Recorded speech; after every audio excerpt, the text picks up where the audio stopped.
It's often said that the opposite of love is indifference, but right now, I disagree. For me, the antithesis of love is hate, a blind, seething kind of hatred. I once adored my wife, pouring my heart and soul into our relationship, willing to do anything for her, even take a bullet. But things have changed. She ripped my heart out and shattered my once content life, and now it's time for me to seek vengeance. As I stealthily ascended the darkened stairs of our home, I made every effort to avoid detection. Yet the cacophony emanating from what used to be our shared bedroom drowned out any noise I might have made. Pushing open the partially closed door with the 12-gauge pump-action shotgun clenched in my grip, I confronted the scene before me. My soon-to-be ex-wife, Alice, entangled with my boss, Jake Harmon. The sound of a shell being chambered in the shotgun seized their attention as they gawked at me, startled. Jake, disentangling himself from Alice, spat out, "What the hell are you doing here, coward? You were supposed to be in Jonesboro. Why the hell are you here? Want a front row seat to watch a real man satisfy your wife? Is that it? Are you some kind of sick voyeur?" Alice's laughter cut through the tension. "Oh, baby, he wants to see how a real man makes me feel," she taunted.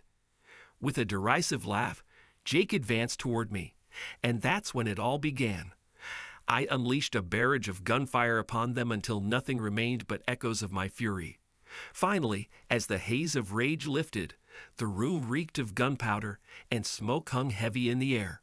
Surveying the carnage, I realized my life was forfeit. Soon the police would arrive, likely to mete out justice with bullets or worse. A prison cell awaited. I had one shell left in the shotgun, and with a resigned resolve, I turned it on myself. As I jolted awake, drenched in sweat, the reality of my surroundings slowly dawned on me. I was lodged in a hotel in Jonesboro, Arkansas, having been there since Sunday for business. It was Thursday morning, and I had a task to fulfill. Updating the client base per Jake's directive, the nightmare's remnants clung to my consciousness, suffocating me. With a heavy sigh, I checked the time. It was only 3:30 a.m. Damn, I muttered to myself, realizing sleep would elude me yet again. Stumbling out of bed, I splashed my face with water, brewed a cup of coffee, and sought solace in the glow of the TV. This recurring nightmare, a manifestation of my anguish over Alice's betrayal, had plagued me relentlessly for the past week, each iteration varying only in the weapon of my vengeance. Despite my military background and arsenal of firearms, I had never harbored violent inclinations toward others. That is, until now. What prompted such a drastic change, you might wonder. Allow me to explain. My name is Thomas Jefferson Langley, a moniker bestowed upon me by history-buff parents. Following high school, I enlisted in the Marines, specializing in nuclear, biological, and chemical defense. Apart from a stint in Okinawa, Japan, my service largely involved instructional duties stateside, culminating in overseeing the base's gas chamber for the final 6 months. Recognizing the limited civilian applications of my military expertise, I pursued education, earning a degree in networking and business. Post-graduation, I joined Empire Tech Solutions as a customer service representative, where I crossed paths with Alice during a newspaper survey. Little did I know then that our encounter would spiral into a nightmare of betrayal, revenge, and shattered illusions. 5 years ago, Alice and I embarked on a journey that led us to marriage. For the subsequent 4.5 years, life was harmonious. We shared a deep connection, spending cherished moments together and envisioning a future with children.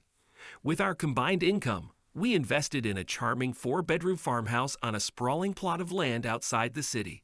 The rustic appeal appealed to Alice, while the presence of a separate workshop delighted me. Our dream home boasted a master bedroom with its own gas fireplace and ample space for a family. Then my world unraveled. A coveted job opportunity arose within the company, and I eagerly pursued it. Unbeknownst to me, John Carlson, overseeing nationwide service operations, considered me a strong contender. However, the board favored Jake Harmon, a newcomer from Boston with marginally more experience and influential family ties. Despite my resentment, I greeted Jake cordially upon his arrival, but his presence grated on me. There was an aura of arrogance about him, evident in his crooked smile. I confided my misgivings to Alice one evening. Her suggestion to extend an olive branch surprised me. "Invite him over for dinner," she urged, speculating that perhaps Jake was simply adjusting to a new environment, devoid of familial support. Encouraged by her optimism, I extended the invitation, which Jake accepted graciously. His inquiry about bringing his family exposed a poignant truth. He was alone. Despite my initial reluctance, I reassured him that his company was all that mattered. "It's just your appetite," I reassured Jake, who had accepted my invitation for dinner. True to his word, he arrived promptly, and the evening unfolded pleasantly. Over a hearty stew prepared by Alice, we engaged in conversation, fostering a semblance of camaraderie. Impressed by Alice's culinary skills, Jake departed with a container of leftovers, leaving a favorable impression on us both. "He doesn't seem like such a bad guy," Alice remarked after his departure. "You two seem to get along well." "Perhaps," I conceded, though doubts lingered beneath the surface. "By the way, that stew was wonderful. Let me help with the dishes. Then I'll properly thank you upstairs," I teased, playfully swatting her behind. With a giggle, she disappeared into the dining room to attend to the aftermath of our meal. The following day, Jake visited my office to express gratitude for the dinner. Praise for Alice's cooking was followed by an unexpected request: an increase in out-of-town assignments. Despite reservations, Jake insisted on the necessity for a more aggressive approach to business. "Starting next week," he declared, "I'd like you to travel to St. Louis on Monday. Peters and Listrom are considering server upgrades for tax season. I want your hands-on assessment." Peters and Listrom, familiar clients in the accounting sector, were unbeknownst to me contemplating upgrades, a fact that raised eyebrows. Jake's directive extended beyond a mere assessment. I was tasked with visiting all their branches, potentially spanning several days. Reluctantly, I agreed, mindful of Alice's impending disappointment. "She won't be pleased," I remarked, to which Jake offered reassurance in the form of promised compensation.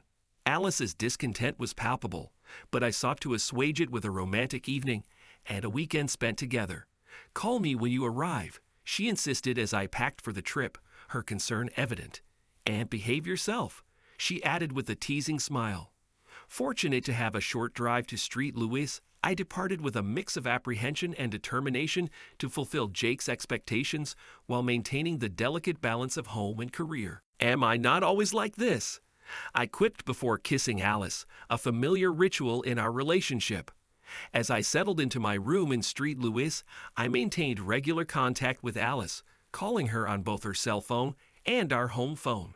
Our conversations, punctuated by laughter and affection, served as lifelines amidst the distance. Unexpectedly finishing a client engagement early one Thursday morning, I seized the opportunity to surprise Alice with my return home. Our reunion was joyful, temporarily overshadowing the strain of my increasingly frequent absences. Yet, as weeks passed, the toll of prolonged separations became palpable. Initially, Alice appeared resilient, but the strain eventually manifested in subtle ways. The scent of cigarettes lingered, a habit we had vowed to quit together years ago. Her confession revealed the coping mechanism she resorted to in my absence. "I understand," I reassured her, acknowledging the pressures of my job orchestrated by Jake. Despite voicing my concerns to Jake, his dismissive attitude underscored the inevitability of my extended trips. Frustrated yet resigned, I continued to fulfill my obligations. Returning home from yet another trip, I encountered a malfunction with our gas fireplace, a potentially hazardous situation exacerbated by my hectic schedule. The urgency of the technician's warning reinforced the gravity of the issue, yet finding time for repairs proved elusive. As Jake's demands intensified, the repercussions reverberated within our home. The coldness seeping into our house mirrored the growing distance between Alice and me, culminating in a dwindling intimacy and terse exchanges. Alice's deteriorating health, exacerbated by my prolonged absences, became apparent. Despite my concerns, Jake remained indifferent, prioritizing business over well-being. The strained communication reached a breaking point when attempts to reach Alice went unanswered, met with feeble excuses. The rift widened, signaling the unraveling of our once solid foundation. And then, the worst imaginable happened. Returning home early from my trip, I found myself greeted not by the warmth of anticipation, but by the chill of betrayal. As I pulled into our driveway, the sight of Jake's BMW parked in front of our garage jolted me. Stepping into the house, I stumbled upon a scene that shattered the illusion of my marriage. Alice, clad in a revealing black dress, sat with Jake on the couch. Their furtive actions and the thick scent of cigarette smoke hung heavy in the air. My arrival prompted a feeble attempt at explanation, but the truth hung palpably between us. Confronting Jake with a mixture of indignation and resolve, I asserted my authority in my own home. His smirk faltered as I demanded his departure, drawing a line that he dared not cross. Alice's silence spoke volumes, confirming my worst fears. "How long has this been going on?" I demanded, my voice laced with disbelief and hurt. Alice's confession stung, a painful revelation of her infidelity amidst my relentless absences. In the aftermath of her admission, I grappled with a maelstrom of emotions. The betrayal cut deep, unraveling the fabric of trust that once bound us together. Despite her pleas and tears, I knew that forgiveness was beyond reach. With a heavy heart, I resigned myself to the inevitable. The stark reality of our broken marriage hung heavy in the air as I shed the symbol of our union, casting aside my wedding ring with finality. Gathering my belongings, I fled the suffocating confines of our home, suffused with the acrid scent of deceit.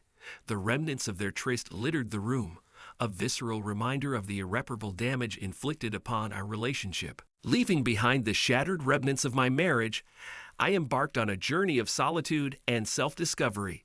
With a heavy heart and a resolve to sever ties, I bid farewell to the home that once held promises of happiness. Finding refuge in the anonymity of a motel room, I sought solace from the haunting memories that plagued my mind. Yet, as the night unfolded, the shadows of my past manifested in vivid nightmares, a torment that refused to grant me reprieve. The following day, I sought counsel from John Carlson, confiding in him the betrayal that had unraveled my world. His empathy provided a semblance of comfort amidst the chaos, offering a lifeline amidst the turmoil. Venturing into the unfamiliar terrain of legal proceedings, I sought the guidance of a divorce lawyer, navigating the intricacies of dissolution with a determination born of necessity. As I gathered my belongings from the remnants of my former life, a newfound sense of purpose propelled me forward. Amidst the wreckage of shattered dreams, a forgotten relic stirred within me, a remnant of my past life as a Marine.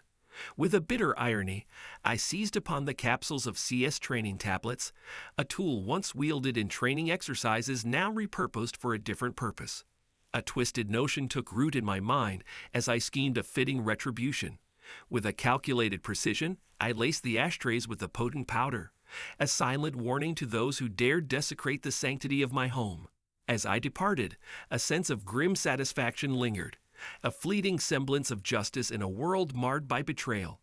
Yet, beneath the veneer of vengeance, a profound emptiness gnawed at my soul, a reminder of the irreparable loss that now defined my existence. Taking matters into my own hands, I orchestrated a silent retaliation against the desecration of my home. With a meticulous determination, I infused the ashtrays with the potent powder of CS training tablets, a subtle deterrent to their indiscretions. But I didn't stop there. A surge of defiance guided my actions as I sprinkled the powder upon the bedding, a clandestine reminder of their betrayal etched into the very fabric of our shared space. Yet, I exercised restraint, preserving the remaining capsules for the journey ahead. With a heavy heart and a resolve to sever ties, I gathered my belongings, safeguarding them within the confines of a rented warehouse until a new refuge could be found. Arriving at Lisa Hawkins' law office, I sought guidance amidst the tumult of legal proceedings, her pragmatic counsel offering a semblance of clarity amidst the chaos. As we navigated the intricacies of dissolution, I gleaned insights into the path forward, armed with a strategy to protect my interests. With a determined resolve, I took decisive steps to safeguard my financial future, severing ties and establishing a newfound independence. Armed with a checklist of protective measures, I forged ahead, reclaiming agency amidst the wreckage of a fractured marriage. Yet, amidst the echoes of a shattered union, a familiar voice pierced the silence, a harbinger of turmoil yet to come. Engulfed in a storm of accusations and recriminations, I weathered the onslaught with a steely resolve, refusing to yield to their venomous tirades. As the night descended, I sought solace in the embrace of sleep, a temporary reprieve from the tumult of emotions that besieged my weary soul. In the quietude of night, I found respite, a fleeting moment of peace amidst the chaos that engulfed my world. I attended brunch, expecting a peaceful respite, only to find Alice seated at my table, a surprising intrusion into my moment of solace. "What a surprise," I remarked dryly. "How did you sleep last night?" "I think you know how I slept," she replied with a trace of bitterness. "I saw your car and decided to come in and see you." Annoyance simmered within me as I asked, "What do you want, Alice?" "I'm trying to enjoy a good breakfast." Her request to discuss our relationship felt futile. "There's no more use, Alice," I asserted. "You achieved that when you decided to sleep with my boss." Her defense was feeble. "I didn't mean to hurt you," she pleaded. "I was just lonely." The weight of her betrayal bore down on me. "Do you think I wasn't lonely?" I retorted. "You knew I left because your friend sent me away. By the way, I met with a lawyer yesterday. Divorce papers are being filed. You should be notified sometime next week." Her quiet plea for reconciliation fell flat. "But I don't want a divorce," she murmured. "I don't want a cheating whore as my wife," I declared firmly. "Don't worry. I'll leave the house to you unless you want to sell it. Either way is good for me, and your credit card doesn't work anymore." Her inquiry about the events of the previous day rang hollow. "I have no idea what you're talking about," I denied. "I just came to pick up some more of my things, especially my weapons and my computer." She recounted the effects of the CS powder in the house, a subtle satisfaction rippling through me. "Well, I guess you won't smoke in the bedroom anymore," I remarked wryly. With a resigned acceptance, she confessed to spending the night elsewhere, insisting that nothing happened between them. "This is just too damn bad," I scoffed. Her plea for friendship incited a surge of anger within me. "Friends?" I scoffed incredulously. "You betrayed my trust and broke my heart, and you have the nerve to ask if we can be friends." The intensity of my words startled her, tears welling in her eyes. "Do you really have no feelings at all?" she choked out. "I loved you once," I admitted tersely, "but not anymore. Right now, just the sight of you makes my stomach churn." Her apology was feeble as she retreated, leaving me with a bitter taste in my mouth. Good riddance to bad trash, I mused, knowing that my subtle revenge had taken its toll. The remainder of the day passed in a haze of aimless wandering, culminating in a solitary evening at the motel, preparing for the journey ahead.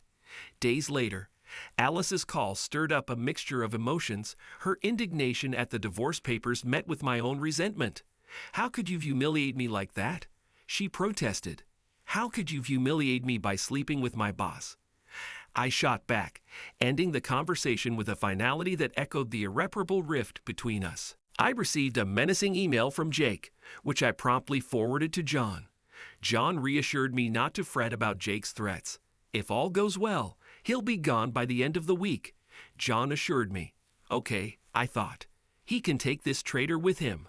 With preparations underway for my return, it occurred to me that it might be for the best that I hadn't been in town to confront the traitors over the past few days. Nobody knows what I might have done. As dawn approached, I decided to freshen up with a shower, grab some breakfast, and make my way back. Thursday morning found me on the road homeward around 6:30. As I neared my hometown, I tuned in to my favorite local radio station, hoping for some morning news. To Old Mill Road, where firefighters responded to an incident late last night. The announcer's voice crackled through the speakers. My heart skipped a beat. Old Mill Road. That's where my house stands. Listening intently, I learned that an explosion had torn through an old farmhouse, claiming one life and leaving another in critical condition. Dread gripped me, and I hastened my journey home, fearing the worst. Upon arrival, I was met with a devastating sight. The house reduced to smoking ruins, save for the brick fireplace. 2 cars sat nearby, one belonging to Alice and the other to Jake. The workshop, miraculously spared, beckoned to me amidst the destruction. Approaching, I was intercepted by firefighters. "Sorry, sir, but you'll have to leave," one informed me. I produced my license and explained, "This is my home. I've been away since Sunday." "What happened?" "An explosion had been reported," they told me, and while Alice had been pulled from the wreckage and hospitalized, Jake hadn't survived. "What caused this?" I asked, gesturing to the debris. The answer eluded them as they urged me to contact my insurance company. I'd relayed the grim news to John, who offered his condolences and advised me to check on Alice. Taking the rest of the day off, I headed to the hospital, where I learned the extent of Alice's injuries, second and third-degree burns covering more than half her body. Returning to my room, emotions overwhelmed me, and tears flowed freely. Online, I filed a claim with my insurance company, hoping for some semblance of resolution amid the chaos.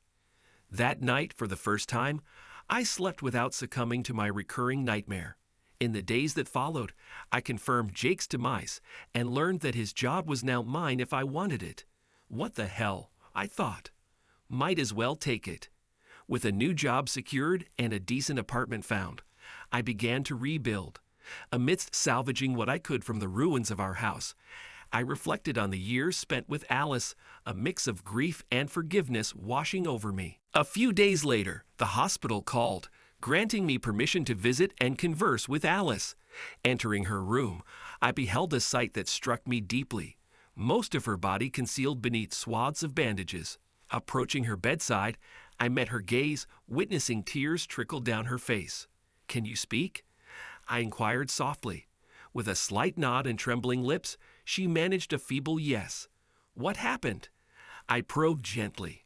"We lit the fireplace on Wednesday evening," she began, her voice strained. "Jake attempted to ignite it, but there was a sudden explosion." My disbelief was palpable. "Don't you recall my warning not to use it until we replaced the insert?" I questioned, incredulous. "I'm sorry," she murmured. Jake checked the gas, lit a match, and then a heavy silence hung between us. "Jake is dead," I informed her bluntly, eliciting fresh tears. "And our house, like our marriage, lies in ruins." "I've ruined everything, haven't I?" she lamented. "Yes, you have," I affirmed. "As for what comes next, you'll likely need costly skin grafts, and I can't guarantee insurance coverage.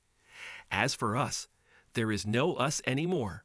Her sobs intensified, but amidst them, she thanked me for my support. "Do you still despise me?" she inquired, her voice tinged with resignation. "Not as fervently as before," I admitted, "but my feelings toward you remain strained." Understanding passed between us, and I resolved to give her space. "If you play with fire, you'll get burned," I cautioned before exiting the room. To my surprise, the insurance company intervened, compensating me for the house's damage. With the mortgage settled, I proposed selling the property, and Alice concurred. She remained hospitalized, granted extended leave by her employer. As the divorce proceedings unfolded, I found solace in dating Rose, who aided me in managing my anger. True to my word, I supported Alice until she regained her independence. The doctor's efforts proved fruitful. Her recovery progressed smoothly, marred only by faint scars. As a final act of goodwill, I facilitated her transition to a new apartment, opting for one without a fireplace. Handing her the keys, I offered a parting embrace. "Take care of yourself," I urged. In the wake of our farewell, I contemplated my next steps. Dialing a familiar number, I arranged a rendezvous with Nancy, a recent acquaintance with captivating allure. Sometimes, a brush with danger can ignite unexpected sparks. Thanks to everyone who took the time to listen to today's stories. If you enjoyed it, please consider liking and subscribing if you haven't already. Feel free to share your thoughts on the events in the comments below. Take care.